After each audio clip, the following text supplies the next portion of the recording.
Hari Om and Namaste. I take immense pleasure in inviting you all to this national webinar series, Yoga Ramayana Vishwakosha History. Continuing our series with Professor K. Subramaniam Sir, we have Sri Rama Saushilyam.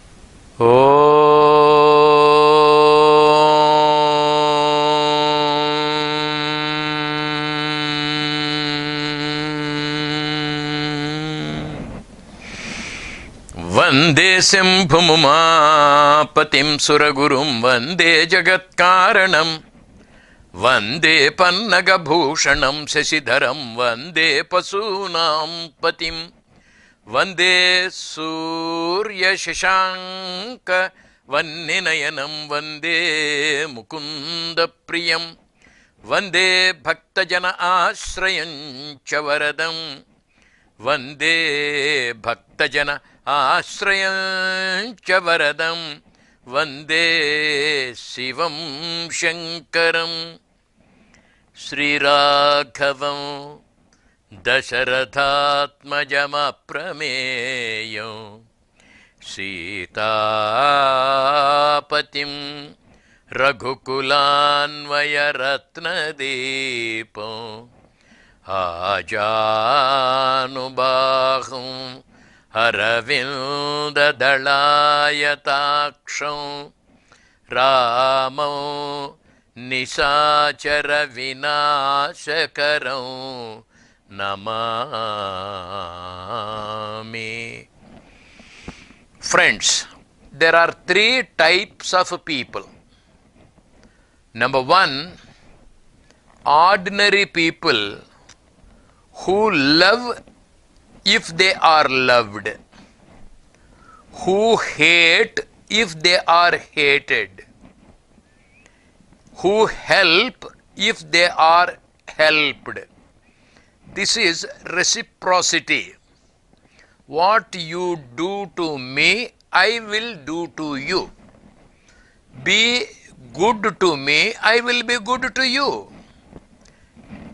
Give respect, take respect.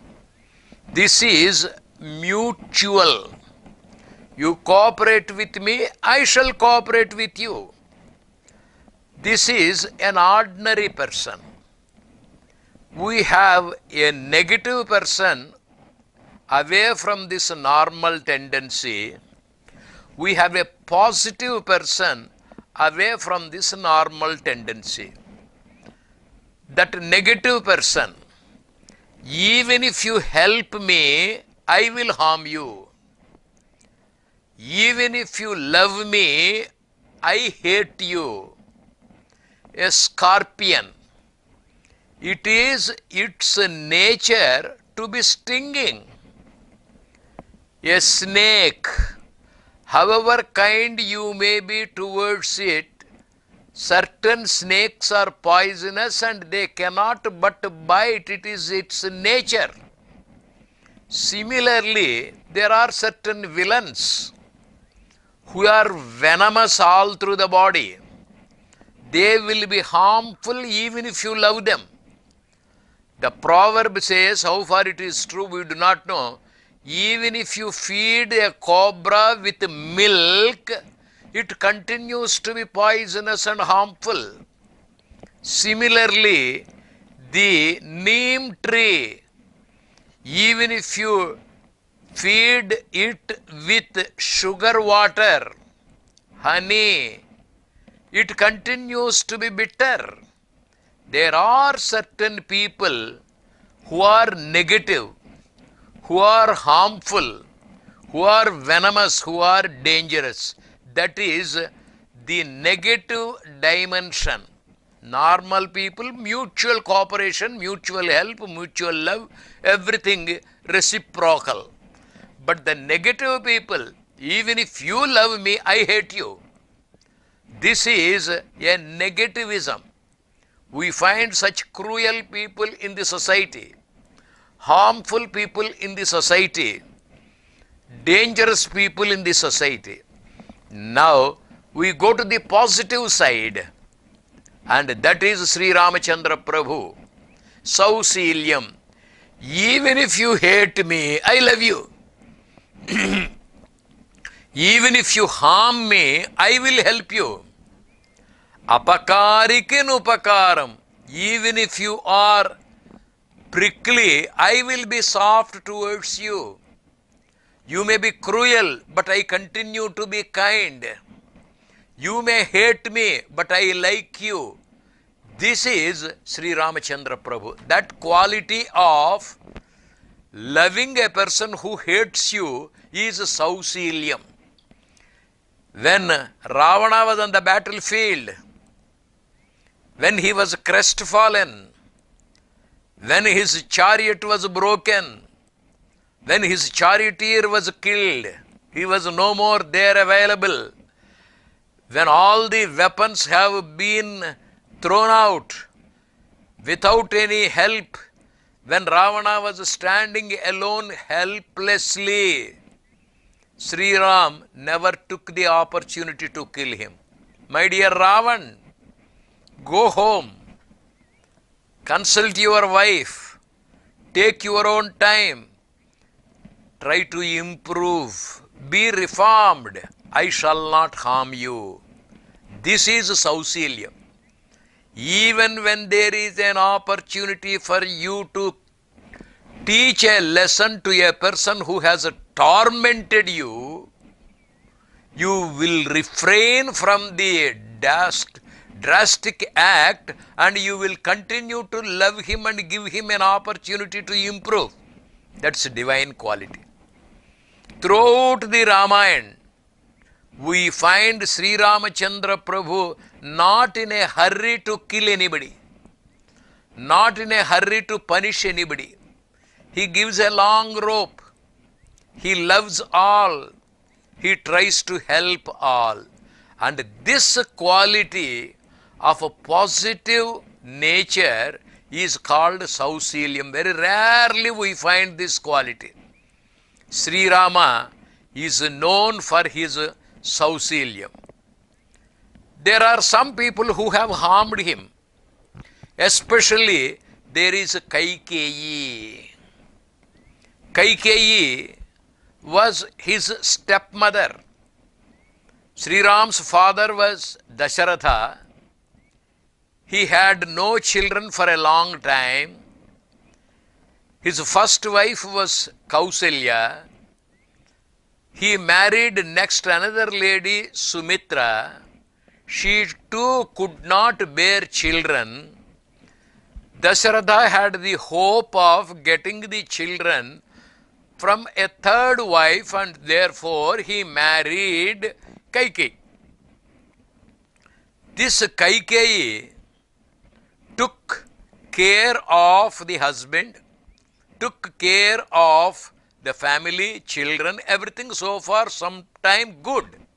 But when it was a question of the kingdom being given, she wanted the kingdom to be given to her son Bharata. He went to Dasharatha, she went to Dasharatha and she pleaded with him, once upon a time you promised to fulfill two of my desires. You were agreeable to granting those two boons to me. Now I want the boons to be granted. By the first boon, I want Bharata to be the king of Ayodhya. Bharata is my son. By the second boon, I want Rama to be sent to the woods. Now, by asking for Rama's exile, Kaikeyi is harmful to Ram. Naturally, Ram should be angry with her. Ram should disown her. Ram should fight. Ram should curse. Who are you to dictate terms? If you want me to go to the woods, why should I call you my mother? Does my mother do it? So, he is not a normal person. He has gone a little farther than a normal person. He never used a single foul word. nor did he resist. He was smiling. He was thanking Kaikeyi. Amma, you are very generous. You are kind. The burden of being the king you have asked your son to shoulder. The freedom of enjoying the forest life, life away from the kingdom without any administrative difficulty, you have given to me. You are very kind. You are very generous. You love me. See what a positive attitude Sri Ram has. In the palace, there are certain domestic difficulties. In the kingdom, there are certain responsibilities, painful, burdensome. But in the woods, I am free. And the life in the woods is of greater advantage to me. There are rishis, there are ashrams, there are pleasant places, there is scenic beauty. Above all, I have the freedom to enjoy life there. The life in the palace, life in the kingdom is more disciplined. Life in the forest is according to my free disposition. Ma, you are highly generous towards me. See what Rama's attitude is, Sauselyam. And who is this Kaikeyi? Is she really a good lady? Is she really generous? Is she really kind-hearted? Is she not selfish? Is she not self-centered, egoistic, assertive, demanding the kingdom for her son so that she could enjoy the privileges of the palace? She is out and out a selfish lady. An episode to show that Kaikeyi is selfish. Before marriage, Kaikeyi was with her mother and father. The father and mother were peculiar in their relationship. One day, the mother of Kaikeyi and father of Kaikeyi were walking on the terrace of the building. Husband Kekayaraj and his wife, both of them were walking up and down for an evening stroll. Suddenly, the father of Kaikeyi darted a smile, laughed, without any cause, without any reason. His wife, that is Kaikeyi's mother, looked at the man. My dear husband, why do you suddenly laugh? Why do you suddenly smile? What is the cause? Who prompted you to smile? What has happened?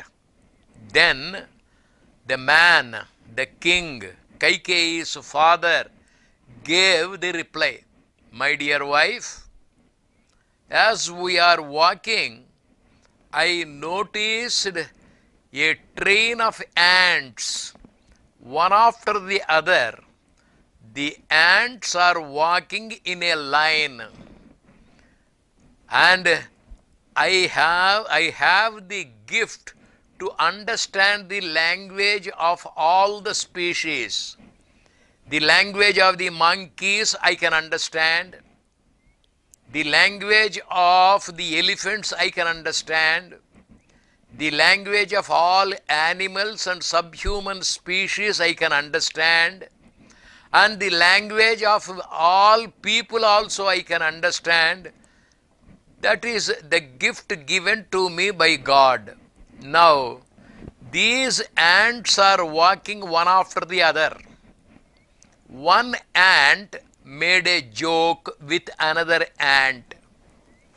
And when I listened to the joke made by one ant to another ant, I could not control the laughter. I just laughed. Then Kaikeyi's mother, the wife of Kaikeya Raju, said, "My dear husband, how can you be selfish to laugh, enjoy the joke yourself? Please tell me that."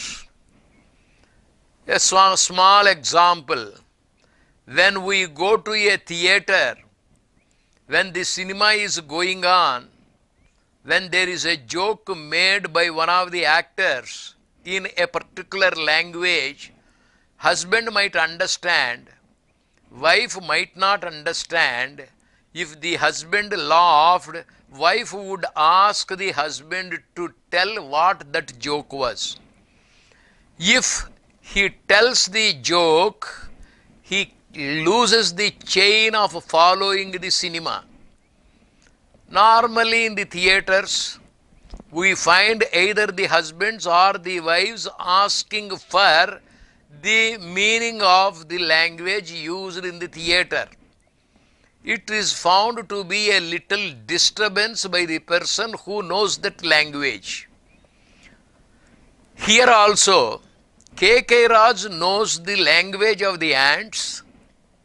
One ant made a joke, and the joke was understood by the other ant, and so the other ant laughed. The joke was listened to by K.K. Raju, the mother of Kaikeyi. He enjoyed it. He laughed. Now, his wife asks the same joke to be repeated. Then K.K. Raj says, "My dear wife, I have understood the joke made by the ant. I laughed, no doubt. When I was about to tell that joke to you, so that you could also enjoy that, the ant smelt my purpose, and the ant said, 'There are human beings who know our language. For example, this king of the land, K.K. Raj, knows the language of the ants. He has understood, he has laughed, and he is about to give it to his wife. I hereby curse, if anybody understanding the joke wants to give it to others, his head will break into 100 pieces and he will die instantly. That ant has cursed me. Not only me, whoever listens to the joke, whoever translates it to others will die immediately. How do you expect me to tell you the joke made by the ant? My dear wife, no doubt I have enjoyed it and laughed at it. If I say it to you, my head will break. Normally, what will be the reaction of the wife? If that is so, sir, don't worry. You are my husband. I am your wife. I am a pativrata. I cannot be happy. I cannot be peaceful, cheerful if any danger happens to my husband. You enjoy the joke, you need not tell it to me. But that is not the attitude of Kaikeyi's mother. I don't care whether you live or die. My curiosity is to be quenched. My desire is to be fulfilled. You have laughed. I too want to laugh. You have laughed because there is an ant making a joke and that joke you have understood. Tell me the same. And the king once again told, my dear wife, it is dangerous. I will die. I don't bother. I don't care. Even if you don't live, I don't care. What I want must be fulfilled. My desire is to be fulfilled. Tell me the joke made by the ant. Do you find any such woman? She is not bothered about the husband's safety. Even if the husband dies, she does not bother. That quality of the mother is inherited by Kaikeyi. Kaikeyi's mother does not care for her husband's safety. Come what may, the husband should tell the joke made by the aunt to her. It's a cruel nature. She is after all the wife of a man. That man was to die if he would do that work of translating the joke to her. Still she persists. There are certain women in society, whatever may be the fate of the husband, whatever may be the sufferings of the husband, they want themselves to be comfortable. In the modern life, even if the husband is steeped in loans, it doesn't matter. I want the fridge. I want an excursion. I want the diamond necklace. I want this, I want that, I want this. This is how certain wives pester the husbands. Same is the case with husbands. There are certain husbands who demand the pleasures from the woman, wife. They never bother about the sickness of the wife, tiresomeness of the wife. So this is the cruel attitude of husband and wife if they are selfish, self-centered, egocentric. They are negative people, mutually cooperating with each other, helping each other, loving each other, adjusting for each other, tolerating each other, adaptability to each other. That is normal. But abnormal couples we have like Kaikeyi's mother. Kaikeyi's mother demanded her husband to tell the language of the ants, whatever may be his future. That quality of selfishness, that quality of egocentric nature, that quality of self-centeredness is retained, inherited by Kaikeyi. Dasharatha pleads with Kaikeyi, Amma, if Rama goes to forest, I will die. I have no objection to your son Bharata becoming the king. Let him become the king. Why do you want to throw away Ram to the forests? Why should he be exiled? Let him live in the palace as an ordinary man. If not in the palace, at least let him live in Ayodhya. You don't want him. Why? I am going to die. Kaikeyi says, no. If Ram is present, who will respect Bharata? If Sanskrit is taught, who will respect English? Macaulay brought English education. The then stalwart educationists of this country welcomed it. Good. You bring English, we have no objection. Why do you stop Sanskrit education? Why do you stop regional languages to be taught? Macaulay is reported to have told, if Ram is present, who will respect Bharata? If Sanskrit is taught, or Telugu is taught, or Malayalam is taught, or Tamil is taught, or Hindi is taught, or Punjabi is taught, or Gujarati is taught, who will respect English? It is necessary to teach English. Simultaneously, it is necessary to drive away Sanskrit. Kaikeyi says, it is essential that Bharata should become king. It is my son. I am selfish. I want my son to be the king, and I want to enjoy the privileges of the mother of the king. At the same time, it is essential that Rama should go to the forest.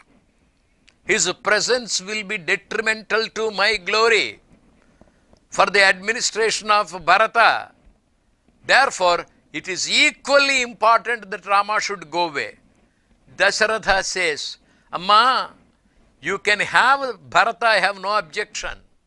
But if Rama goes to the forest, if he is not there in front of my eyes, I will die.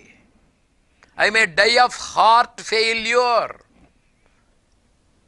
Then Kaikeyi is so stone-hearted, like her mother, so hard-hearted, like her mother, you die. Contrary to her attitude of negativity, you find Sri Ramachandra Prabhu of a positive attitude. To a lady of Kaikeyi's nature, Rama is kind. Rama is generous. Rama is thankful. Rama is grateful. He never said a word against her.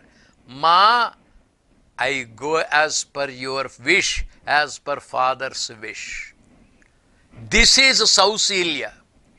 Even when somebody is going to stab me, I adore him, worship him. This is the highest quality of a positive person resulting in Sausilya. Who else is a person of such Sausilya quality other than Sri Ramachandra Prabhu? Today, we worship him, we adore him. Why? Because Sri Ram is a person of Sausilya. Let us all meditate on Sri Ram and try our best to imbibe that spirit of a positive approach to life, and let us be kind towards all. Sarva Manava Saubhratratvam Vasudhaika Kutumbakam. Every woman is a mother, everybody is a brother or sister. To that high attitude, let us evolve. That is Sri Rama's Sausilyam. Mangalam Kosalendraya Mahaneya Gunatmane Chakravarti Tanujaya Sarvabhaumaya Mangalam. My grateful thanks to Professor K. Subramaniam ji for his beautiful insights on Sri Rama Saushilyam. Meet you tomorrow again. Namaste.